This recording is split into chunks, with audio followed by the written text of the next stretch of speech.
মধ্যপ্রাচ্যের আকাশে তখনও ভোরের আলো ফোটেনি, কিন্তু তার আগেই বারুদের গন্ধ আর বোমার গর্জনে প্রকম্পিত হলো গোটা বিশ্ব। এক ভয়াল নীরবতাকে চিরে দিয়ে আন্তর্জাতিক সংবাদ মাধ্যমগুলোতে ব্রেকিং নিউজ হয়ে উঠল একটি বাক্য: ইরানের পারমাণবিক কর্মসূচির হৃৎপিণ্ডে আঘাত হেনেছে মার্কিন যুক্তরাষ্ট্র। হামলা হয়েছে দেশটির 3টি সবচেয়ে সুরক্ষিত ও গুরুত্বপূর্ণ পারমাণবিক কেন্দ্রে: নাতাঞ্জ, ফোর্দো এবং ইস্পাহান।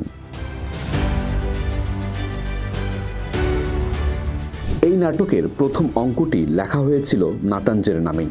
2003 সালে যাত্রা শুরু করা এই কেন্দ্রটি ছিল ইরানের পারমাণবিক উচ্চাকাঙ্ক্ষার প্রতীক। মাটির ওপরে 6টি ভবন আর নিচে 3টি দুর্ভেদ্য স্থাপনা নিয়ে গড়ে ওঠা নাতাঞ্জ ছিল ইউরেনিয়াম সমৃদ্ধকরণের মূল কেন্দ্র। আন্তর্জাতিক পারমাণবিক সংস্থার তথ্য অনুযায়ী ইরান এখানে 60% বিশুদ্ধতায় ইউরেনিয়াম সমৃদ্ধ করছিল। অস্ত্র তৈরির দোরগোড়ায় পৌঁছে যাওয়ার এক বিপজ্জনক বার্তা ছিল তা। এই একই কেন্দ্রকে এর আগে লক্ষ্যবস্তু বানিয়েছিল ইসরায়েল। 13 জুনের সেই হামলায় নাতাঞ্জ কেঁপে উঠলেও তার কার্যক্রম পুরোপুরি বন্ধ করা যায়নি। কিন্তু এবারের আঘাত ছিল আরও অনেক বেশি সমন্বিত এবং বিধ্বংসী। ইরানের পারমাণবিক কর্মসূচির সবচেয়ে সুরক্ষিত সিন্দুকটির নাম ফোর্দো। কম শহরের কাছে পাহাড়ের গভীরে খোদাই করে তৈরি করা এই স্থাপনাটি যেন আধুনিক যুগের এক পৌরাণিক দুর্গ। এর মূল কার্যক্রম চলত মাটির 80 থেকে 90 মিটার গভীরে, যা সাধারণ বিমান হামলাকে একরকম উপহাসী করত। বিশ্লেষকদের মতে একে ধ্বংস করা ছিল প্রায় অসম্ভব, কিন্তু অসম্ভবকে সম্ভব করতেই হয়তো যুক্তরাষ্ট্র ব্যবহার করেছে তাদের তুরুপের তাস, বাংকার ব্লাস্টার বোমা।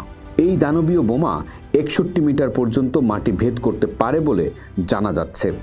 প্রশ্ন একটাই: পাহাড়ের গভীরে থাকা ফোর্দোকে কি সত্যি এই বোমা ছুঁতে পেরেছে, নাকি ইরানের প্রকৌশলীদের গণনা বোমার শক্তিকেও ছাপিয়ে গিয়েছিল?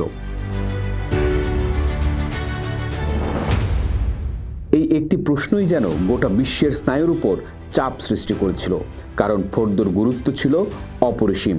যুক্তরাষ্ট্রের গবেষণা সংস্থাগুলো সতর্ক করেছিল এই কেন্দ্রটিতে মাত্র 3 সপ্তাহে 60% সমৃদ্ধ ইউরেনিয়ামকে পারমাণবিক বোমার উপযোগী করে তোলা সম্ভব।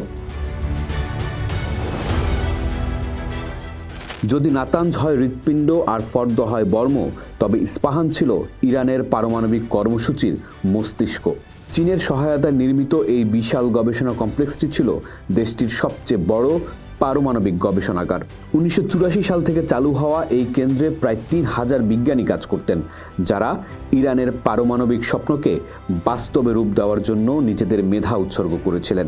ইস্পাহানে হামলা মানে শুধু একটি স্থাপনার ওপর আঘাত নয়, বরং কয়েক দশকের গবেষণা, জ্ঞান এবং ইরানের পারমাণবিক সক্ষমতার মূল চালিকা শক্তির ওপর এই আক্রমণ।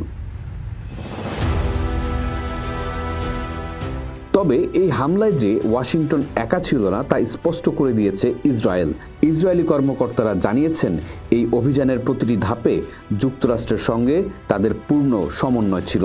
মধ্যপ্রাচ্যের রাজনীতিতে এ এক নতুন সমীকরণের ইঙ্গিত, যেখানে ইরানের বিরুদ্ধে 2 শক্তিধর রাষ্ট্র একজোট।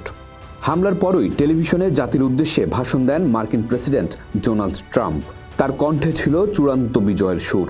তিনি ঘোষণা করেন, পারমাণবিক সমৃদ্ধকরণ স্থাপনাগুলো পুরোপুরি ও সম্পূর্ণভাবে ধ্বংস করে দেওয়া হয়েছে। এই একটি বাক্যেই তিনি যেন গোটা অভিযানের সফল সমাপ্তি টানতে চাইলেন। কিন্তু পর্দার ওপাশ থেকে দ্রুতই ভেসে এলো ভিন্ন স্বর। যুক্তরাষ্ট্রের সাবেক সামরিক বিষয়ক সহকারী পররাষ্ট্রমন্ত্রী মার্ক কিমিট বিবিসিকে দেওয়া সাক্ষাৎকারে ট্রাম্পের দাবিকে চ্যালেঞ্জ জানিয়ে বলেন, চিরতরে ধ্বংস হয়েছে এমনটা বলার সুযোগ নেই। তার এই মন্তব্য বুঝিয়ে দিচ্ছিল এই লড়াইয়ের শেষ এখানেই নয়। পারমাণবিক স্থাপনা ধ্বংস করা আর পারমাণবিক জ্ঞানকে মুছে ফেলা এক জিনিস নয়।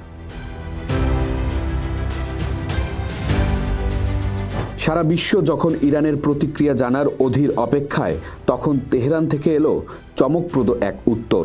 ইরানের রাষ্ট্রীয় সম্প্রচার মাধ্যমের কর্মকর্তা হাসান আবেদিনি শান্তভাবেই জানালেন, সম্ভাব্য হামলার আশঙ্কা থেকে ইরান কিছুদিন আগেই এই 3টি স্থাপনা খালি করে ফেলেছিল।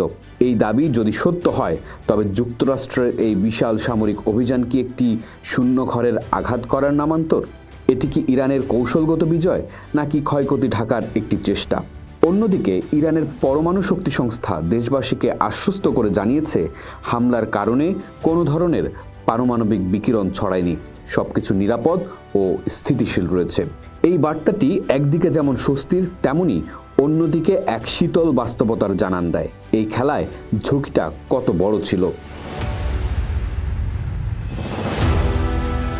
এখন গোটা বিশ্ব এক রুদ্ধশ্বাস নীরবতার মধ্যে দাঁড়িয়ে।